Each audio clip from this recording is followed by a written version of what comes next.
अरे सरपंच जी, वह चुड़ैल तालाब में कब्जा कर लिया है और वह वहाँ से जा नहीं रही है। क्या बोल रही हो तुम? ऐसा कैसे हो सकता है? चलो चल कर देखते हैं वह तालाब में कहाँ पर है। अगर वह वहाँ पर है तो वहाँ से हम लोग भगाएंगे उसको सब मिलकर, और वहाँ थोड़ी रहने देंगे, क्योंकि पूरा गांव उस तालाब का पानी पीता है और मैं यहाँ का मुखिया हूँ। मेरे इजाज़त के बगैर वह उस तालाब में कैसे रह सकती है। सारे गांव वाले उस चुड़ैल की तालाब की तरफ चल देते हैं। इधर चुड़ैल आराम से तालाब में नहा रही थी और खूब मज़े ले रही थी। वह अपने पानी को उछाल उछाल कर मज़े ले रही थी। इधर गांव वाले आ जाते हैं और बोलते हैं, हे चुड़ैल, तू यहाँ क्या कर रही है? तू जल्दी से यहाँ से भाग जा। ये तालाब हम गांव वालों का है, जिससे हम सभी पानी पीते हैं। तू यहाँ रहेगी तो पानी हम सब नहीं भर पाएंगे। जल्दी कर यहाँ से। वह चुड़ैल वहाँ से चली जाती है और वह अपने एक रिश्तेदार के पास वह आ जाती है, जो वह नदी के किनारे रहता था। और वह रिश्तेदार बोलता है, अरे मौसी, मौसी, आज कैसे आ गई? ये तो मेरी जगह है, आप कहाँ से आ गई? अरे बेटा, मैं क्या करूं? गांव के एक तालाब में रह रही थी, उन गांव वालों ने मुझे वहां से भगा दिया। अब मेरी एक मदद करोगे?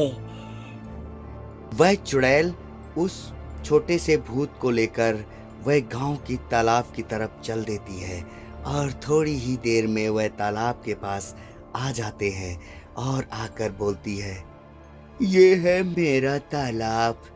यहाँ से मुझे भगा दिया गांव वालों ने, मुझे नहीं रहने देते।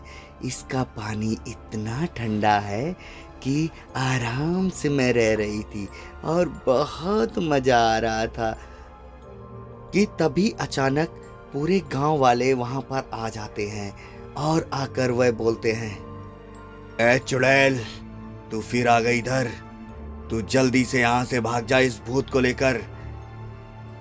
मेरी मौसी से ऐसे बात कर रहे हो? मैं तुम्हें मार डालूंगा। हाँ, तू मुझे क्या मारेगा छोटे भूत? तू यहाँ से जल्दी दोनों भाग जाओ। वह दोनों चुड़ैल भूत गांव वालों को पटाकर वह गांव में रहने को राजी हो जाते हैं और वह दोनों एक घर में रख दिए जाते हैं। वह बिल्कुल सुनसान घर था, बिल्कुल अंधेरा था उस घर में, और आराम से वह चुड़ैल वहाँ पर रहने लगती है।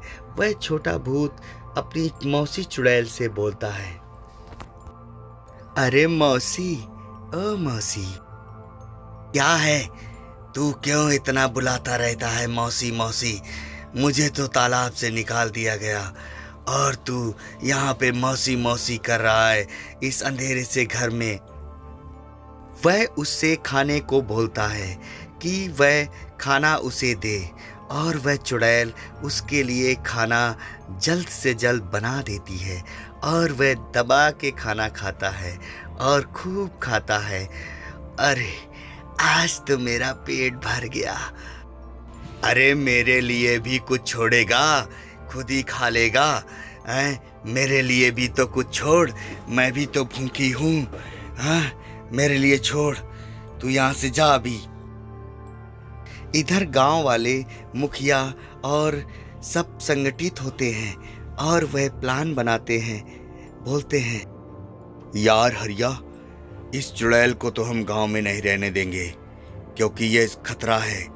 ये कभी भूखी हुई तो हम सबको खा जाएगी। इसको यहाँ से भगाना होगा। शायद तुम सही कह रहे हो, मैं भी यही सोच रहा हूँ। चलो चलते हैं कोई तांत्रिक के पास और तांत्रिक बाबा से बोलते हैं कि इसे यहाँ से भगा दे। चलो, मैं एक तांत्रिक को जानता हूँ और जल्दी से उसी के पास चलते हैं। वह दोनों देर न करते हुए एक तांत्रिक बाबा के पास आ जाते हैं और अपनी सारी बातें उस तांत्रिक को बता देते हैं। और वह तांत्रिक वह सब आराम से सुन रहा था और समझ भी रहा था कि इनको क्या प्रॉब्लम है। फिर वह बोलता है, मुझे पता है वह चुड़ैल तुम्हारे गांव में किस लिए रुकी है। वह तुम लोगों ने रुकाया है और वह तालाब वाली चुड़ैल थी। जल्दी से उसे वहां से निकालना होगा। वह दोनों और तांत्रिक को लेकर गांव में आ जाते हैं और तांत्रिक अपनी मंत्रों की शक्ति से उस चुड़ैल और वह भूत को बाहर निकालता है और बोलता है, तुम दोनों जल्दी यहाँ से भाग जाओ, नहीं तो मैं तुम दोनों को कैद कर दूंगा। कैद की बात सुनते ही छोटा भूत दुम दबाकर भाग जाता है और चुड़ैल बोलती है, मुझे अकेला छोड़कर भाग गया, मैं भी भागती हूँ, नहीं तो मैं भी कैद हो जाऊंगी। और वह भी वहां से भाग जाती है।